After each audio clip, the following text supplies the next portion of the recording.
आजमगढ़ जनपद के सगड़ी मुख्यालय के बगल में स्थित पूर्व माध्यमिक विद्यालय सगड़ी के प्रांगण में आज बहुजन समाज पार्टी के कार्यकर्ता सम्मेलन में संबोधित करते हुए मुख्य अतिथि शमसुद्दीन राय, उत्तराखंड यूपी प्रभारी गोरखपुर आजमगढ़ मंडल कोऑर्डिनेटर कार्यकर्ताओं को संबोधित करते हुए कहा कि उत्तर प्रदेश में योगी आदित्यनाथ और केंद्र में मोदी सरकार है। आम जनता परेशान है, महंगाई चरम सीमा पर है, कानून व्यवस्था ध्वस्त है, कई किसानों को मारा जा रहा है, कहीं छात्र, नौजवानों और पत्रकारों को पीटा जा रहा है। यह सरकार तानाशाही रवैया अपनाते हुए लोकतंत्र की गला घोट रही है। भाजपा सरकार देश को बेचने में जुटी है। तमाम सार्वजनिक उपक्रमों प्राइवेट लोगों को बेचा जा रहा है। वहीं उन्होंने समाजवादी पार्टी परिवार बताते हुए कहा कि इन लोगों ने भी जनता के किए वादे पूरे नहीं हुए। उन्होंने कहा कि विधानसभा 2022 में उत्तर प्रदेश बहुजन समाज पार्टी की सरकार किसान, मजदूर, नौजवान, बेरोजगार की है। संवर्जन हिताय संवर्जन सुखा पर काम करती है। भारतीय जनता पार्टी ने इस सरकार को सुरक्षित नहीं है। महंगाई बेलगाम है। कार्यकर्ता सम्मेलन में सगड़ी के वरिष्ठ नेता शंकर यादव ने पार्टी द्वारा सगड़ी विधानसभा के प्रभारी घोषित किए गए। इस अवसर पर आजमगढ़ मंडल के कोऑर्डिनेटर सेक्टर प्रभारी नीलम कुशवाहा, अरुण पाठक, हरिश्चंद्र गौतम, ओम प्रकाश शास्त्री, सुनील कुमार, विनोद चौहान, अश्वनी कुमार, सिकंदर कुशवाहा, विजय, सीपी विमल, रमाकांत चौहान, अरुण पाठक, अवधेश शर्मा आदि लोग उपस्थित रहे। कार्यक्रम की अध्यक्षता कर रहे गौतम ने संचालन, अरविंद कुमार जिला अध्यक्ष, रमाकांत चौहान ने मुख्य अतिथि के, विधानसभा के प्रभारी शंकर यादव ने पूर्व मुख्यमंत्री मायावती कांशीराम की प्रतीक चिन्ह देकर सम्मानित किए। अंत में बसपा के सगड़ी प्रभारी शंकर यादव ने आप सभी अतिथियों का स्वागत अभिनंदन किया। उन्होंने प्रति आभार व्यक्त करते हुए सगड़ी की जनता के साथ पार्टी के दिशा निर्देश पर काम करेंगे। संबंध में क्या कहना चाहिए? देखिए, आज के कार्यक्रम आपने देख लिया है। संदेश लेकर बहुजन समाज पार्टी की राष्ट्रीय अध्यक्ष बहन कुमारी मायावती जी का संदेश लेकर आए थे। यहाँ शंकर यादव जी को प्रभारी विधानसभा सगड़ी का बनाया गया है। आने वाले समय में जब चुनाव होगा, नोटिफिकेशन जारी होगा, इन्हीं को ही प्रत्याशी बुलाया जाएगा। है 2022 के चुनाव में मुद्दे तो अनेक हैंगे। किसानों पे अत्याचार हो रहा है, नौजवानों को बेरोजगारी हो रही, नौजवान बेरोजगार फिर रहा है, हर धर्म हर जाति के लोगों के साथ अत्याचार हो रहा है। आप इतने मुद्दे देख रहे हैं। जो बीजेपी कह रही कि अपराधियों को मार रहे, मुझे तो अपराधी कम अपने राजनीतिक विरोधियों को ज़्यादा निपटाने का काम कर रहे हैं। जब पत्रकारों पे अत्याचार होता है, पत्रकार बलियाओं में पिटते हैंगे, मारे जाते हैं, तो सबसे पहले टूट कौन करता है? मायावती जी करती है। सबसे पहले टूट वो करती बहन कुमारी मायावती जी। आप बताओ, आज 11 महीने से किसान सड़कों में बैठा हैगा।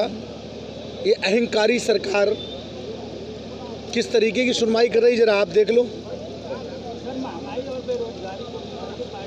महंगाई की और बेरोजगारी को लेके इतनी बार टूट किया है, क्योंकि बहुजन समाज पार्टी जो भी धरना प्रदर्शन करती है या कोई संवैधानिक दायरे में करती है। जो संविधान में एक दायरा बनाया है उस हिसाब से करती है, उस हिसाब से विरोध करती है। जो राजनीतिक संवैधानिक तरीका होता है, राजनीतिक तरीका होता है, उससे हमेशा बहन जी टूट करती हैं, अपने अल्फाजों से, अपने लेख से, अपने टूट के माध्यम से। सर, 2022 में कितने सीटों पर का आंकड़ा है आपका? बहुजन समाज पार्टी की सरकार बनाने जा रहे हैं। 250 से 300 सीटें जीत कर आ रही बहुजन समाज पार्टी। और जितने भी, मैं आपको बता दूं, जो भारतीय जनता पार्टी ने बेवकूफ़ बना के लोगों को ठगने का काम जो किया था, नौजवानों को, किसानों को, यहाँ तक मजदूर को, व्यापारी को, सबको ठगने का जो काम किया, बेवकूफ़ बना के सरकार बनाई। आज वही नौजवान, वही मजदूर, वही व्यापारी, वही सामाजिक लोग आज बहुजन समाज पार्टी को मजबूर होके नहीं, शिद्दत के साथ, मोहब्बत के साथ और दिल से लगा रहे बहुजन। क्योंकि बहुजन समाज पार्टी में जब बीएसपी की सरकार रहती तो व्यापारी सुरक्षित रहता है, किसान को हमेशा आय बढ़ती है, क्योंकि गन्ने का मूल हो बहन जी ने बढ़ाया, किसान की आय बढ़ती है। उसके साथ नौजवानों को रोजगारी। देश की आज़ादी के बाद उत्तर प्रदेश में 2007 से 12 के बीच में जितना भी बैकलॉग खाली था आज़ादी के बाद का, वो बहुजन समाज पार्टी ने पिछड़े समाज का, दलित समाज का बैकवर्ड पूरा बैकलॉग पूरा करने काम बहुजन समाज पार्टी की नेता ने किया था। हर इंसान को शिक्षा, सुरक्षा, स्वास्थ्य, सड़क, पानी, हर 6 कॉलम देने का काम किया था। सरकार अच्छी भली चलाई थी और गुंडे और अपराधी या तो प्रदेश के बाहर थे, नहीं तो जेल के अंदर थे। सर लेकिन पूरे 4 साल तक बहन कुमारी मायावती जी जो थी भाजपा का एक बार भी नहीं करेगी हैं? एक बार भी ट्यूट नहीं आया, नहीं आया। क्या नहीं आया? विरोध पता नहीं। आपको फिर मालूम नहीं है। आप पत्रकार हैं, आप पढ़िए। NRC को लेके, CA को लेके, बेरोजगारी को लेके, किसानों के आंदोलन को लेके कितने ट्वीट करे आप पढ़ लीजिए।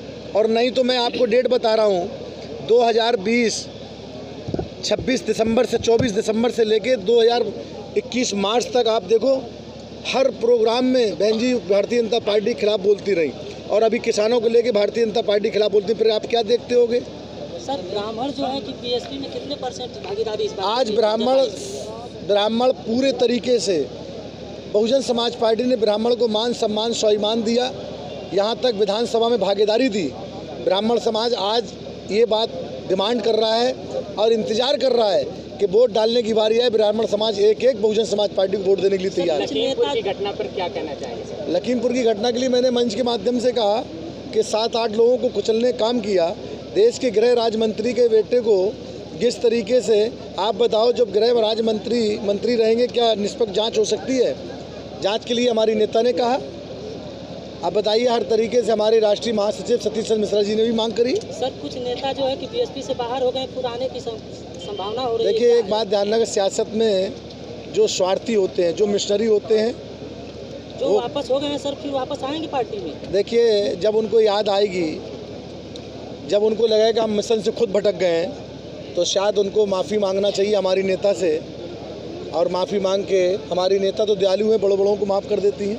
सर वापसी होगी लोगों की, ऐसा माना जा रहा है। ट्वीट तो हर मुद्दे पे जो है बहन कुमारी मायावती जी ने किया है, लेकिन किसी ऐसे मुद्दे को लेकर जमीनी स्तर पर कार्यकर्ता कब करें? आपको ये बताओ, अभी लाखों लोग लखनऊ पहुँचे थे रैली में, क्या क्या बहन जी ने बोला था, आपको तो ऑन रिकॉर्ड होगा। अब कोई मुद्दा उसमें रह गया हो तो मुझे बता दो, कौन से मुद्दे बहन जी नहीं बोली? सड़क की बात करी, रैली बुला के, जो संवैधानिक तरीका होता, बहन जी हमेशा बुला के अपने लोगों को संवैधानिक तरीके से गाइड करती हैं। सर अकेले सभी सीटों पर चुनाव लड़ेंगे या किसी के साथ? अभी तक कोई अलायंस नहीं है, ना ही आगे अलायंस है। अकेले चुनाव लड़ने का ही ऐलान बहन कुमारी मायावती जी ने, हमारी राष्ट्रीय अध्यक्ष ने किया है।